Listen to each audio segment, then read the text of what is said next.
Welcome back to the video, guys. Thank you guys for joining me, your boy Tony. Today is a little bit more of a somber occasion, I would say, because not only was I trying to bust out another video for you guys and I failed, not really, but this specific video I was not able to do in the time that I wanted it to do, and I did something stupid, right? And I figured instead of me just telling you what I did, I'd rather just show you what I did. So here we have the 350Z, ladies and gentlemen. We have it right here. And what we don't have is threads on our oil pressure sensor. So I cracked the things. I pretty much just cracked the threads where it goes seated on. As you can see, the sensor, which is the first one right there that you guys can see, is pretty much backed in all the way, and it's not supposed to. So I really over-tightened the bolt, and it started to leak out all the oil. That's the oil that it leaked out. The car's been sitting for about a week because I needed the part. And if you guys remember from when we worked on Jairo's car, I actually ended up finessing his part off his, which is this bad boy right here. All of them are the same for VHR and HR. His had an extra sandwich plate where if you guys remember, his had an extra sandwich plate right here. So I need to take off my actual threads from right there. And I'm pretty sure it's just the hex key. And we need to swap that over because his did not come with that. It came with an extra spacer like the DEs, basically to warm up the filter, I guess. I don't know, it just has coolant lines running through it. And I was trying to do the oil pan spacer, but today what we have to do, and I really don't want to do it, but we're gonna have to do the upper oil pan again. And if you guys remember from last time I goofed up and did something stupid like that, I had to pull the whole motor out. So what we're gonna try to do today is not have to pull out the entire motor, but I'm gonna do a lot of work close to that. But the motor's gonna stay in the car, hopefully, because that's what I don't want to do. I don't want to pull this motor right now. I do not want to have it sit for another month. I'm tired of it. I just want to drive the car. So we're gonna try to do it a much easier way, and I figured this would be a great way for me to help you guys out if you guys happen to do something stupid like me. So right off the bat, we're gonna have to use one of these right here, engine support bar. You can get this at Harbor Freight. It cost me $70. It is a lot cheaper than having to buy a cherry picker and having to buy an engine stand. It's a lot cheaper than any of those two put together. So this one, 70 bucks. And basically what it does is it sits pretty much where this sits right here. It sits right there, and it holds the engine right there so it doesn't fall. And what I'm gonna end up doing is pretty much dropping everything, disconnecting I'm gonna have to take off the wheels, I think, but I'm gonna have to disconnect the subframe, take that off. I'm gonna have to disconnect the steering rack, and I believe that's honestly it. Potentially the sway bar. These are already clapped out. I need a sway bar, to be honest, very bad.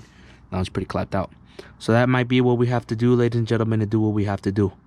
Because upper oil pan, if you guys know, is the top part of the oil pan, and it goes all the way back to the tranny bolts, and it does actually tie up with the tranny. So we're gonna have to do all that, guys, and it's gonna be super exciting to do, right?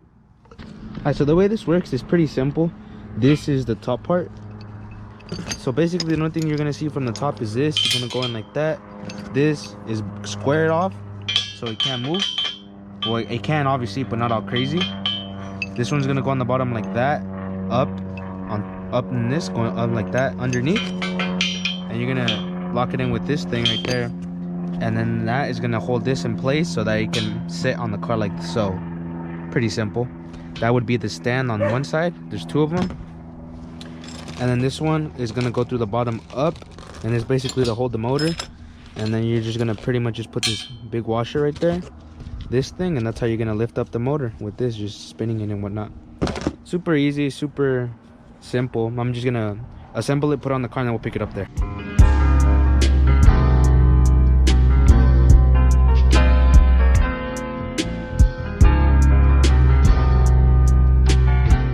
I don't even know what day it is today, how many days we're into this. We're about a few weeks in deep, I think. It's mostly just been waiting on time and parts and whatnot, all that good stuff, since we had to pull Jairo's motor out too. But I'm close to having access to the whole bottom panel, and I'm gonna go ahead and show you guys what I did. So like I told you guys, just wrapped it around that, and I noticed that I was able to pick it up a little bit with this, and it seems to be holding up fine. So it's been in the air for a bit, but I'm barely now taking off the bottom subframe. And basically all I had to do was take off this bottom brace that you guys can see right here.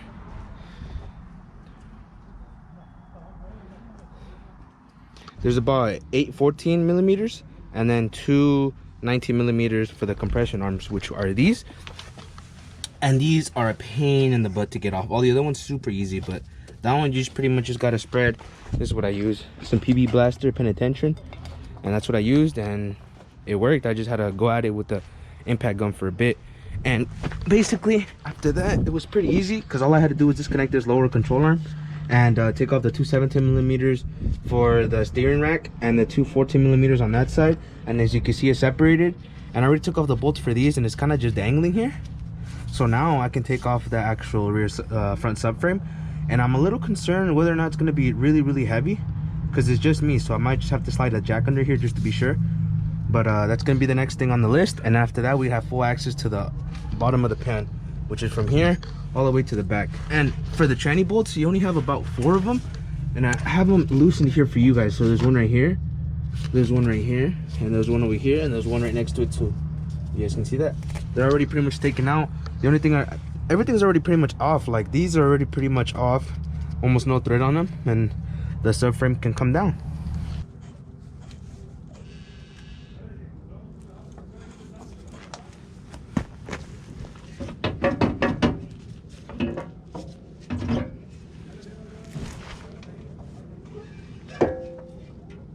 Oh,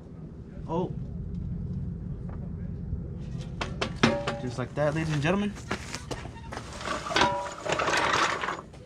So this is the subframe, front subframe. It's a little bit easier to explain to you guys how exactly I got this off. So there's 2 bolts right here, 2 nuts on the inside, so you come up from like that.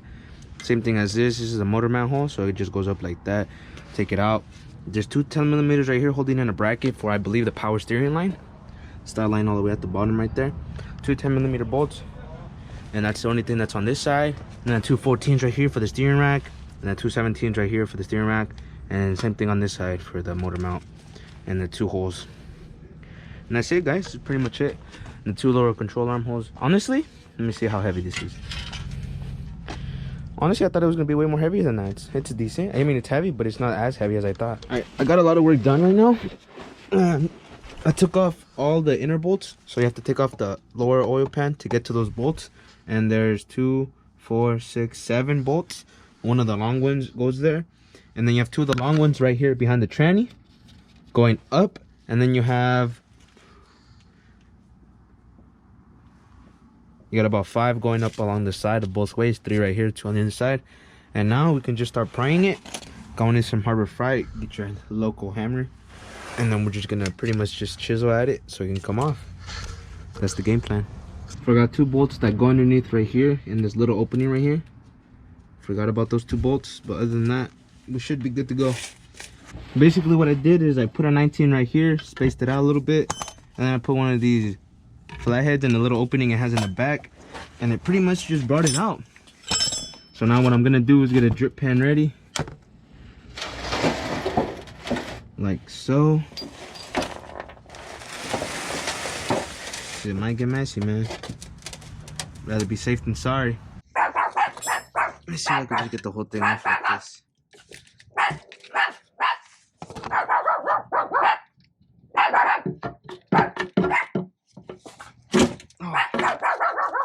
Oh, the whole thing came out, man.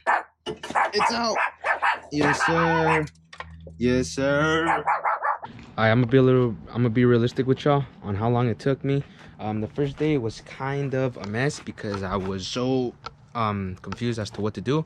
But today I came in and all I had to do seemed pretty easy. As soon as I brought the impact fully charged, brought my penetration spray, having the right tools makes all the difference in this, guys. So with that being said, it didn't take me too long. Got here at 12. It's around 2:30 right now, and we just dropped the upper oil pan. I took breaks in between, chatted up with some of my folks around here. This is my family's pad. Shout out to my boy George. He helped me, allowed me to work on my car here, and I really really needed that. So, you know, I'd say around 2 hours to do the whole job. I'd say about an hour to put everything back because it should be a lot easier now. And yeah, then that pretty much sums it up. Wasn't too hard, wasn't too bad. It is what it is, you know, and it wasn't too bad. We got both of them out here right now.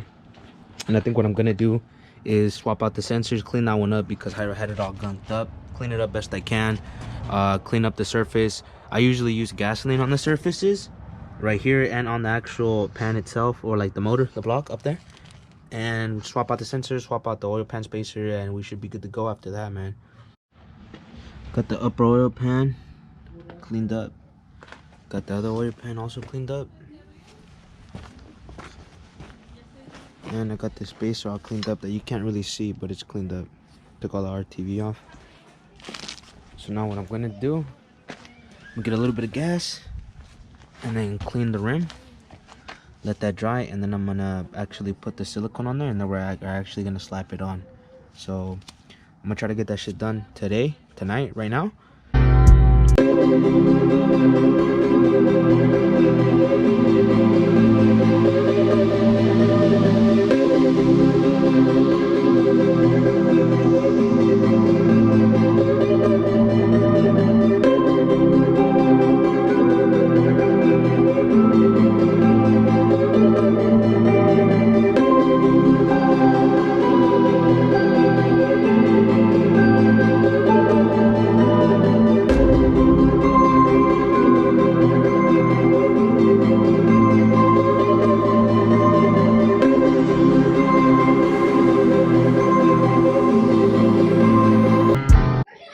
You want to make sure the gas is dry. You want to make sure that your silicone sits for about 5 minutes. And you want to make sure that your two O-rings right here for your oil are in there and you're not losing them. Because if you do, big mess. But we're going to actually throw it on right now. And to say I'm nervous is a bit of an understatement. But I feel good. Let's get it.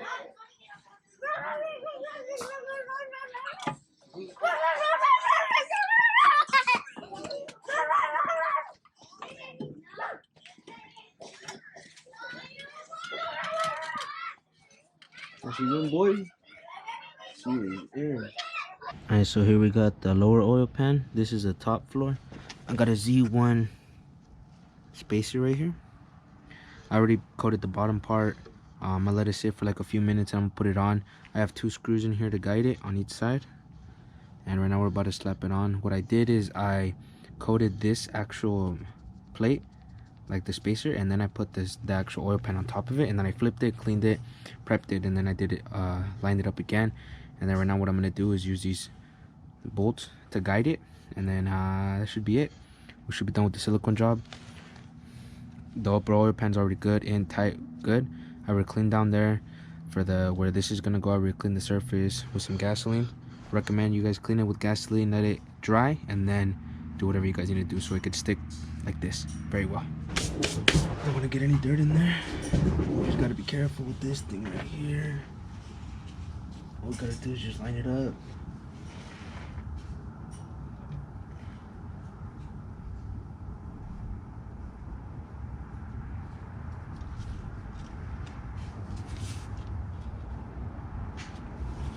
Again, I did not bring a ratchet, and that's not good. I'm all finished, guys. Put the subframe back in. Stuff's kind of aligned. I put the oil filter on. Stuff's kind of aligned. I'm gonna take care of it tomorrow. But that's what we got done today, guys. Subframe's back on. I'm gonna leave the support bar on until I torque down the actual bolts to the right spec, and then we'll be done. We'll be done, nice and crisp. Car will be back in no time, man. I have not done the best job at vlogging, but I'm gonna try to show you guys kind of what I do. I think I've been showing you guys kind of more or less what I did. Some things that I might have not talked about is I took the dipstick out. It's 1 bolt, not a big deal. I put in a few hours in the morning, so it's a little bit better. Everything's more or less already on. The subframe is in, bolted in, control arms are in, sway bars are in, everything else seems fine. I think the only thing I need to tackle right now would be this actual W brace over here, and then change out the sensor, the oil pressure sensor from my last oil pan to this one, and then just the intakes and whatnot, and I think we should be good to go after that. I think that's the only thing I'm missing, just the brace and whatnot. I already got oil. This is the kind of oil I'm running. High mileage 5W30 Castrol. So if you guys noticed, the reason I had to do this whole job is because it's missing the whole freaking thread right there. It's cracked, and it's cracked up here on top too. But right here, the piece of metal just is not non-existent. This is the oil pressure sensor right here. It's this brown one. So I was trying to get it to stop leaking. Last time we took the motor out, I ended up using Teflon tape. That didn't work. So we're gonna try to use right now some thread locker and put it back. I know it looks a little bit beat up. This one's actually new, but it's a little bit more beat up because I twisted the living heck out of it. Threads are not messed up, if you guys can see that, but we're gonna try some thread locker. If you guys know how to make this not leak, even though I don't see why it would leak in the first place, please let me know in the comments down below if you guys know a way to make this not leak no more, because I'm tired of the leaks, man. I'm tired of them. Oil pressure sensor is on, tighten. Drain bolt's on, tighten. We have fluids in there now, so at this point I think it's time that we give her a start. I'd be lying if I said I wasn't a little bit nervous, but we're gonna start it up right now.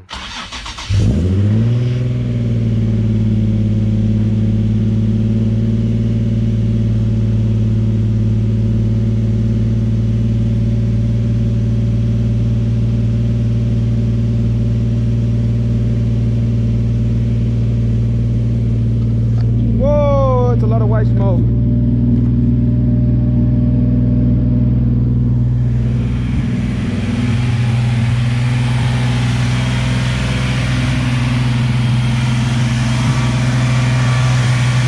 So far,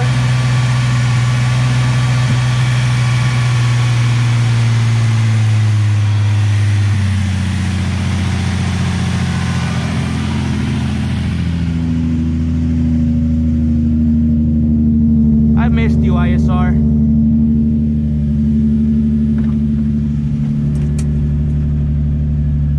Yup.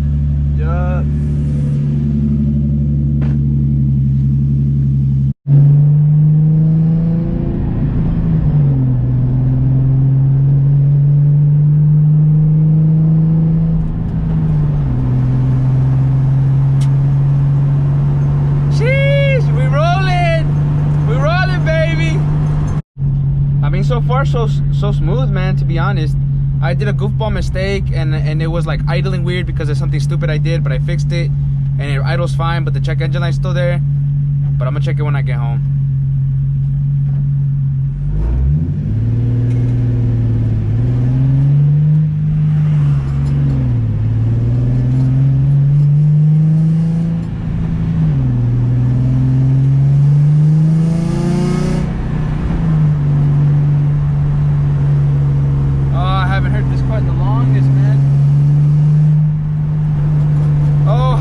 This car so much. As I drive home, I want to remind you guys that you guys can do whatever you guys want, man. Just because you make a stupid mistake like I do doesn't mean you can't go about fixing it on your own. So loud in here. I have so much stuff in the back too, it's ridiculous. Anyways, I just wanted to tell you guys that because to me this looked like a very daunting task, and I did it, and it realistically only took me 3 days. It took me longer to actually do the overall thing because I had to wait for certain things and for my own like time, because today was the last day and I just had to literally reassemble it. But I literally came in the morning, went to work, came out of work, and then came to fix it, man. And right now it's currently like 10:20. I've been up since like 9 a.m. It's ridiculous, man, but we're making it happen. I wouldn't want to do this any other way than just learning on my own, doing it on my own. And a lot of you guys DM me like I'm some like, I don't even know. I'm just a regular dude, bro. I'm a regular ass dude. You know, I break my car probably as often, if not more often than you guys, and I just go about fixing it on my own. I learned, you know, and luckily this car's never left me stranded. Hasn't gotten close a few times, but it hasn't yet. But I just wanted to come give you guys that belief that you guys need to do things on your own, man. And it could be outside of cars too. It could be moving out on your own, going to school in a different state, whatever it may be, man. I just want to let you guys know that you guys can do all of that and much more. You guys just have to see it for yourselves. build up, thinking about it is much, much worse than the actual situation, circumstance itself. Because for me in my head, it seemed like such a big job up until the point where I actually started taking bolts off. Then it got a lot more simple for me. And I just want you guys to know that you guys can do any of that stuff, man. Even if you guys watch my videos and you guys are like, damn, that looks like so much work. It is, and it is, but it's not hard. I don't think it's hard. And I'm just a regular dude. I don't have no certifications. I have about 6 months experience at a shop, not at a tire shop, not much. All the experience I have comes from me, learning on my car, learning on my friend's car, my dad teaching me, my friends teaching me. It's a community, man. We do this stuff together, man. And I'm so grateful and honored to be able to have you guys to do it with. I'm super blessed to have you guys in my life. I'm super grateful. I hope you guys are happy, man. I just do what I can every day to spread the love and positivity with y'all. I love you guys. It's been about like 2 days maybe since I got the car running again. Today basically what I did is those little feed lines, those little thread inserts that you guys saw. Let me see if I can show you guys right now. I would drip a little bit from them, but right there on the side, can you guys see that? On the side of the motor, it has where the thread inserts go is where you, can you guys see that? Right there under the oil filter, there's some thread inserts right there for like oil lines and stuff. You guys are boosted that I covered, and they don't really tell you in the instructions, but I put some Teflon tape on there so it would stop leaking. And it's cool, you know. I don't have any other issues besides that. Car runs fine. I think I mentioned that there was a bit of an exhaust leak. I think I did mention that there was a check engine light, and all that was is I'm an idiot and I left some paper in the intake, so it was clogging them up. Took them out, did the ECU reset, drove home, no issues. Before that, I was going like 20 miles an hour in like 5th gear or something. It was crazy. But here she is, guys. I just wanted to show you that she runs, she drives and everything.